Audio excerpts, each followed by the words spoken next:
Kwa sana mwa binisi asimi poto mkapuna ndeko na bisoto mundana kundana te. Moi 1000 francs, moi 500 ça peut bien. Il est pèse vivant. Il est pèse vivant. Kata oteto lo ba muta binisi mba moto ke to tamboliti. To tiki la justice ça musala na ye. Justice azalaki na ye, auditoire militaire azalaki na ye, même miti na 2h du matin. Na 2h du matin bango moko ba conduire yeti na résidence na ye. Nde akenda kolala. Mais tant que kolala mutu dia so passé déjà butu mobimba kuna parce que to baleka ki déjà 0 heure ba se retrouver na 2 heures population et c'est lembaki nde bon na ebité lo ni ba zele ba zaneti air wana po ba kinde kozongi seti air wana wana za mangamba justice alors mangamba justice to tikila justice ça musala na ye mais biso to kota to lobela so to moni a pratika mabeto to lobeli yango. Mais tout le monde pratique ma bête parce que ça la justice a lungoli yenda sambisi yenda yebi belema oya zuo ya zanango na oyo bango ba ke kozongi sai il est pèse vivant. Mais problème na biso ezali ya bitumba oyo salama entre ta la bomone ba ko bitolo ba kia ba espère ya Nations Unies sengeli ba kita na Goma mais ba kita kiti à cause ya M23 parce que espère wana ba yebi ke M23 yebi na Kagame ba yebi ke makambo eza le 4 ne disika makambo za la conseil de sécurité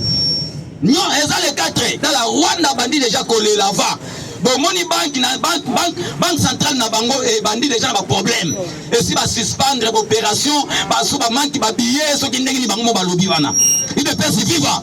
donc opération ya ko pesa ba tout monde ndenge ba bimisa mbongo pour le moment na banque ya Rwanda eza suspendu donc Rwanda kala siko ba no sentir déjà crise. Faut comprendre que Rwanda liaka na bambongo ba Talibanda bambongo batichani wasangisela kai mais RDC biso nyoko makaka biso moko po batinda biso ta 1 milliard eza problème po batinda biso 400 millions po tozo 4 millions problème mais Rwanda zo ba 1 milliard facile nezo sunga ima pays ya muke wana mais lelo ça li bras de fer na Belgique nde bisika azokende na genou voulou pas il est pèse vivant parce que tant ba ebisa ki avant soki ayoka ki me makambo nyoso ezati kende ko signer na Rwanda mais makambo nyonso ezate zonga ken aboy ba rebelle ba aboy donc tout et même lelo lobby facilitateur a démissionné a tiki ne place wana officiel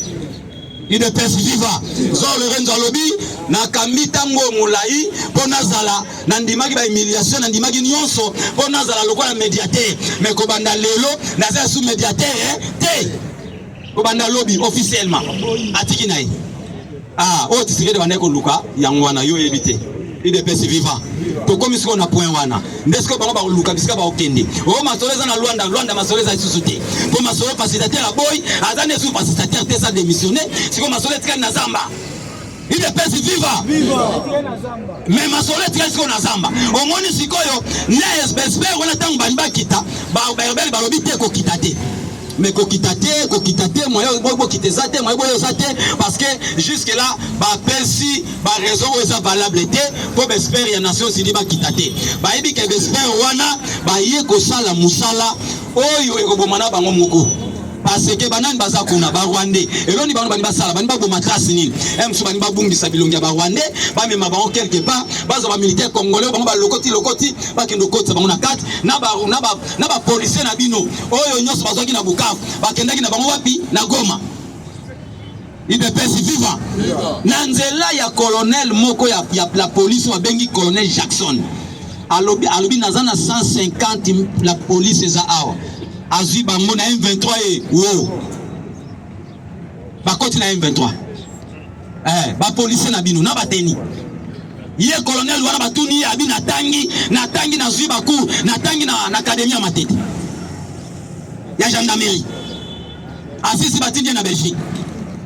abandi pe koloba tala niveau ba congolais mboke tangisie mbongo tata na yete mbongo famille na yete mboke tangisie meta biloko azoloba lelo trahi Congo tangisie na mbongo à l'état elese na mbongo à l'état mais yazui azui lelo trahi Congo azui ba congolais abombi bango quelque part na zamba so ba pesa Kenya azui bango ali annexer bango na kati ya M23 problème ezate tango obimisa ba boma ba trace nyonso emsu bazolinga basala eloko wana parce qu'il y a des traces stratégiques ba tona baza trop risé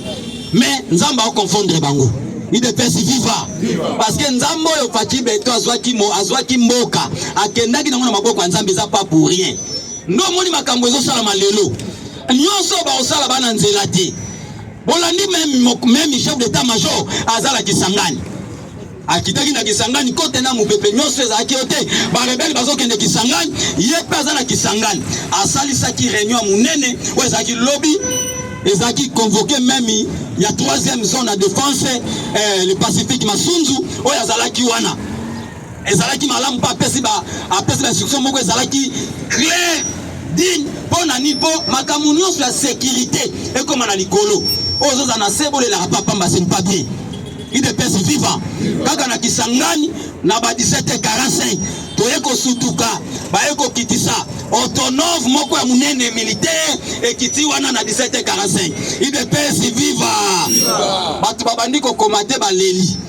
pourquoi batu bazo comprendre Tshisekedi te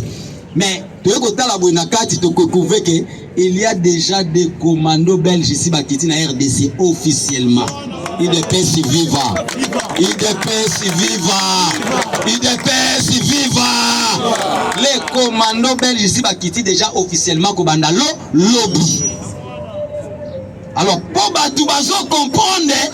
comprendre vision ya mokonzi mboka te tango bango bazo s'entêter bayeba que résolution à conseil de sécurité et comme ça bango KO soki bo respecter résolution te lokola ba congolais batanga na bango penda te congolais tanga minga tazo ba français lokola bana mike ba loba français maternel bon bona mga tanga atozo ba français ndo français za mayele po bana mike ba loba français te batanga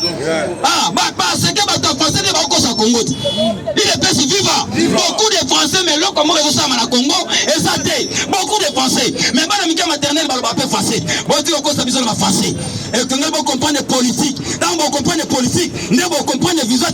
ya Tshisekedi Félix Tshisekedi akendaki na musika makasi andima chache vina ya danger mais andimi lelo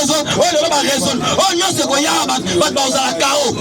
esengeli na kata conseil de sécurité ba comprendre que résolution wana soki Rwanda boy ko appliquer ko binisa batu na ye et ko zala application militaire na mikolezo ya boyo kalma nazo kitaba militaire na ye IDPS viva IDPS viva IDPS viva États-Unis a lobby dans 10 jours bozomona dans 6 jours déjà bozomona déjà les commandos américains voulu ou pas dans 7 jours bozomona délégation la banque officielle au bakoya ko finaliser accord IDPS viva dans 7 jours bozomona déjà délégation la banque officielle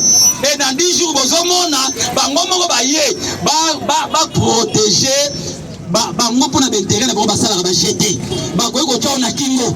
wana ba démon IDPS viva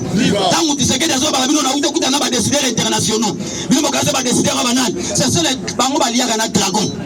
nzamba longola dragon na mokime bango ba na place bakuta na dragon IDPS viva so même bati Saddam Hussein singala kingo yo bado mona te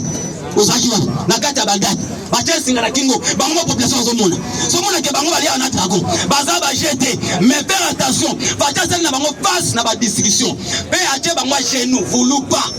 soko moni es ache bango chez nous baké na Qatar baké na baké balongwe na Qatar baiko suka na Allemagne ache bango chez nous discussion na makambo ya kota ya Congo Tshisekedi a pesé bango baboy Tshisekedi abi point barre na okende Tshisekedi alongwe Allemagne na zongi Kinshasa et là on peut salamité IDPS viva on comprendre que muko tombolo et ça kenaki déjà musika voulu ou pas ate bango chez nous lelo États-Unis abi mwana yo vanda obundi mingi na tikaki na premier mandat le quoi deuxième mandat siko na ye parce que torobaki ngo déjà premier mandat ya Trump ezaki ka mandat ya makasi ya mission mibale esivi IDPS viva mission la mibale ya kozongi ya kozwaka Jérusalem ko pesa ngo Israël comme capitale ya kozwa Congo ko botela ngona baboka ba impérialiste wana o ba tchebiso a genou na économie kozongi ça comme l'état ba pete on parti beton yo zo luka nini osala o bate osala nini yo yebi makambo te makambo eza na spiritualité na kati okokate makambo eza yango biso toyembaki pati zonga tobongisa likambo ya Congo fayulu akokoka te akoteka mboka IDPS viva parce que muta comprendre te pati zonga tobongisa bongisa bitumba ya Kongo fayula kokokate akote kamboka est-ce que tala bitumba leke makasi bato ba kokesa bato na kata bitumba wana il est si vivant ne pas toi la sabanga bini bango tina suka trompaye le la honoré Fati 50-50 bandimi ndebisika RDC et comme ce qu'on a déjà nzela voulou pas bitumba wana Fati lobi ko sila yango moko bozele ko sila yango moko bozela ko sila kande bazo palangana wana bazo palangana ote tokoti boy tokende boy bazanga nzela okende tant bazanga nzela okende makambo bando komela bango bololo tant ba moni déjà que brigade Belgique kiti de ba commando belge ba kiti bango mo basili de maye ba komo kala makambo ndeko azolukira biso we comme maka minene makamze komaki déjà musika o bino bosali déjà bras de fer na Belgique au lac Sabino au chez nous voulons pas parce que Belgique a zobanga makambo etante seke da yidi sakaye kebo kotala Congo na fenêtre momé koki États-Unis a telemi Belgique va bitenga na otika la tenate na telema ndebi sika facha olunga yangwana to beteli Fatima Bo mukwa tombolo merci mukwa tombolo bon comprendre que niveau makambo ezokende biso tokolonga tokobunda bitumbo tokena ngotina suka nzamba osunga ba congolais kanenga osunga biso osunga Fati tokena ngotina suka numéro na biso ezali ya parlement debout ya Saint Gabriel numéro na biso ezali 090 499 40 80 090 499 40 80 na Saint Gabriel awa na Yolo Sud na commune na Kalam. Merci beaucoup nzamba batela biso nyonso abatate Fati Beton. Merci 090 499 40 80 awa na parlement debout Saint Gabriel. Merci. Nzamba batela biso nyonso. Fati Ben. Merci beaucoup d'abord. Donc la biso nyonso to sangani abato bakaka ke pona problème mboka na biso. Ntazo kata pongi yoka bolingo bat basala nango. Merci. Nasi président du auto banazaka na 15 minutes apam. Parce que ngonga c'est poussani. To pesi nzambe merci pour apesi biso opportunité ya kozala awa.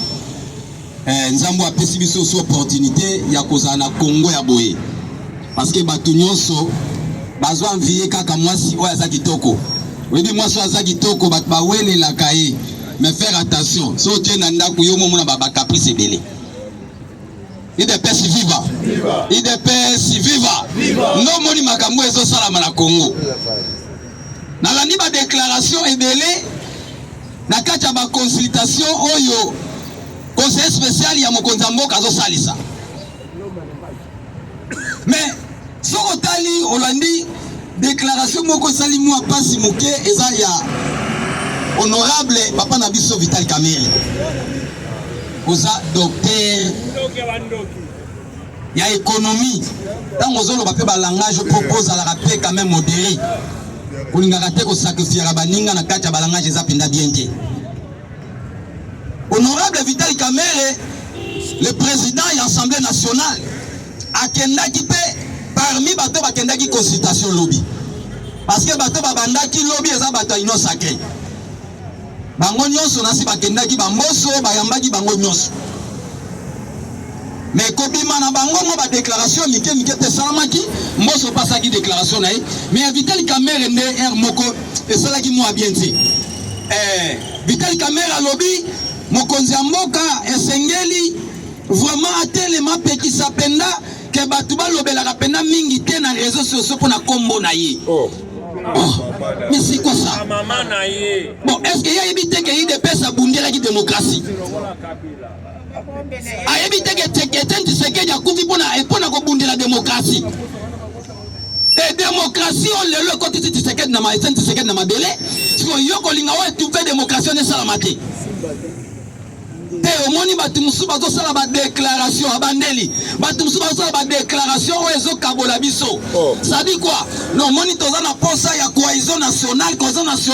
mais ba déclaration wana eza pena malamu te, esengeli batu musu batika ba déclaration bazo sala. Il de pesi viva. Directement dans le bibo comprendre déjà zo na nani. Ce n'est pas bien ça. Mais même pas pasteur Gili. mais ça me tokoti mutazo ça ba déclaration aux autres pe bata FCC na Joseph Kabila c'est Jean-Pierre Bemba. Mais tant que Jean-Pierre Bemba zo bundawana ba vérité Jean-Pierre Bemba zo loba azo bango pona intérêt na ye ou be pona Congo ba kambwana nyoso biso toloba ngo depuis tous en opposition. Kabila aza mutoyo ayaki koya. Kabila autaki wapi nde biloko Jean-Pierre Bemba zoloba est-ce que Jean-Pierre Bemba zokosa azaki na kitambo samedi azalaki papa lobi azalaki na kitambo samedi biloko ya lobaki alobi ba réalité de la population alobi boye ba réalité mna bozo Kabila mais Kabila aza congolais te Kabila il est rwandais parce que makambo alobi ngo na kata capitale est-ce que makambo alobi akosi alobi mais oui alobi yango parce que mutu alobi yango clair c'est la vérité ba biloko alobi mais papa na ye maman na ye mais aza congolais te aza pe congolaise te ayaki koya aza mwana oyo ayaki koya pa musée a expliquer ba biloko na nyonso ndenge ezayaki parce que eloko nini akaboli cohésion nationale et Kabila za posa cohésion nationale Kabila za posa cohésion nationale te so ka na posa cohésion nationale tango atia du pouvoir alinga pouvoir ya Tshisekedi tambola malamu po ye pas na kimia mais ye aboyi pouvoir ya Tshisekedi tambola malamu mais ye oza pe na kimia te ya moni lelo ye pa komi kolala par-ci par-là lelo akomi na Afrique du Sud ilobi kuna lali na Rwanda auto lala na Rwanda 2 jours IDPS viva auto lala na Uganda mukolo moko mais azokende par-ci par-là mutu alingi cohésion nationale aza na procès te awa siko akimini nini mais Vital Kamerhe azobundela bato wana nyonso parce que alobi kama azobima lobi omoni consultation oyo ekobenga vrai dialogue pona bakobi ba rebelle wana M23 oyo ba terroriste wana ya bengi bango ba ami na ye avec les amis de M23 et avec les amis de M23 ba terroriste ba komi ba ami na ye ba ami na ye par rapport ya nini yoza chef d'institution comment ba rebelle o mokonza mboka lobi ba terroriste yozo ba mi wana ba ya na kati ya masolo ni ba oya po basani o ba bomi kuna basa soki bazaki ba congolais neni ba bomi ba congolais Kongola bomi muninga na congolais po asali nini ba peuple bo bazonyo ko na Bukavu bazonyo ko na Goma basali nini IDPS viva soki aza problème na Tshisekedi pays eza Tshisekedi te IDPS viva mais il y a un problème na nani Tshisekedi il y a un problème na Tshisekedi il y a un problème na Congo parce que les Congolais basali nini oh ya zo boma baba Congolais baba famille Tshisekedi te IDPS viva ce sont les compatriotes de Tshisekedi mais ce n'est pas les familles de Tshisekedi mais les gens bazo subi ba conséquences botali déclaration bata marche bata Goma lobby botali marche bata Goma ya Bukavu te ya Goma contradiction entre Bukavu na Goma bata Bukavu babimi na butu ya lobby wana ya dimanche ba lobby nini ba lobby to sengi ba rebelle nyonso ba quitter sol na biso ba kende tonto mona bango te bilongi wana tonto mona bango te ba congolais te bomoni mbalamuka ki même na 21h après na pesa ki 20h kuna 21h ba sali démonstration même ba rebelle ba ye ba bengani bango na butu ba boy kokendi ba rebelle ba ke bazongi bazuma nduki ne ba comme ko beto akude ba likolo batabuka bazaki déterminé même 10 horaires maintenant sotala makambo elekisiko na Goma basali marche yoka déclaration na bango ba akise Tshisekedi IDPS viva balobi Tshisekedi nde mutaza baza makambo nyonso balobake plus loin balobi ndenge ni Tshisekedi akangi babanki nyonso awa batu bazofuta malisusu te IDPS viva balobi Tshisekedi tala lelo bango pe basali déclaration ya ba swahiliphone balobi ba swahiliphone baza négligé bazoboma bango partout même tina Kasai mais quel mensonge siko ba swahiliphone ba osala nini Tshisekedi éteint Tshisekedi na niveau na ye éteint Tshisekedi na niveau na ye tala éteint Tshisekedi tala Kabila ninga manipula ki éteint Tshisekedi na pouvoir nyonso Kabila zaki nango awa pendant 18 ans éteint Tshisekedi azalaki mal à l'aise na ndako na ye après les soirs 2011 kuna ezalaki lokola camp militaire mutoko tazate bate batante na bango na 10e mais comment kiloko ka militaire mais Etienne Tshisekedi apinga ki baswahili ata mukolo moko te. Etienne Tshisekedi sa tika iko sangisa baswahili teke o bango nde basala makambo wana mais lelo bato bakoro te wana baza baluba wana baza boy mais bon wana ezali fait wana eza tonga ba faible. Il dépêche viva. Il dépêche de Etienne Tshisekedi à l'accès dans makambo wana te parce que yemo ko Etienne Tshisekedi a-t-il ko sa ba déclaration wana ta mukolo moko te. Bati en otage, bafangi diongo babani ko bana ba TV na ba média awa na 2011 après élection ba bien Etienne Tshisekedi aza réserve surveillé mais ba tous les Etienne Tshisekedi na RFI Etienne Tshisekedi a dit je suis libre. Atikali ko finga ko jige ko salenji et pas ba swahili phone na ta mukolo moko te. Il est perçu vivant. Mais yo la contradiction est dans le lot. Bango ne soit kanga misika moko. Siko bozo lukani.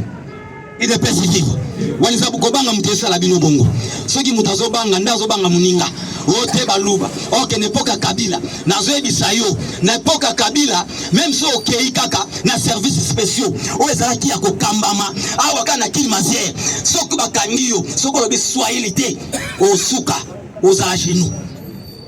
Parce que nous avons place à Barrega. Bango ne batondaki na kata services spéciaux. Na services spéciaux kana peso ka moko. Ezaka swahili na swahili. Na services spéciaux. Bakangi kutino na misu na biso. Pendant que tango ba okene ku muto nyonso azai koloba swahili te. Tout moi sibira ba conséquences na yi. Ba ba na nani. Mais le sa bongote. Yo kena justice yo ka kilube lo ba makuna. Nana lo ba kilwa. Azate mais tant que bazo loba tant que omoni kake ba fanki diongo bazangi eloko ko ya ko loba ndo omoni ba liba bebisa mito ba congolais mais grâce à Dieu grâce à Nzambe oya salike Tshisekedi aya makambo nyonso bango ba Tshisekedi okipango te parce que Tshisekedi azana kata nzungu wana te Tshisekedi azana muto balakisi makambo wana te balakisi kaka esengeli ko bunda pona Congo pe ko zana bolingo Congo ko zana bolingo bako ya ba congolais il dépêche viva non moni lelo makambo ezo changer à cause ya mutema ya Tshisekedi Nzamba koti azo changer makambo ta makambo ezo changer bolandi ba M23 lobby na pokwa ba pesi communiquer na walikali lisusu bolandi na pokwa ya lobby ba pesi su communiquer mususu na walikali parce que bango bakindaki na walikali te babatami bazobima ba yena butu lisusu yalo ya dimanche ba yeli suna manduki ba tie ko bomba yango na école moko bana batanga raté bazu ba koti manduki lobby peka na tongo tango bango ba bombi ba silisi ba ke ba réunion na bango après midi ya lobby H4 ye drone ye bombarder nyonso ba ke ko bombarder bango en pleine réunion bango nyonso abuo pia po bazaki na réunion ta mutabima kité nde ba ko sala communiquer na pourquoi ba lobi ke ba accuser gouvernement congolais communauté nationale et internationale ba tala makambo zo le kanawa na walikale gouvernement congolais aboy ko longola ba drone po bango ba retirer bon ba menduka ne bimi na walikale ndenge nini il de vivant pour comprendre que batoyo bazali ko préparer mabe mais na mabe na bango esuki na bango ma mabe nzela makambo zo kende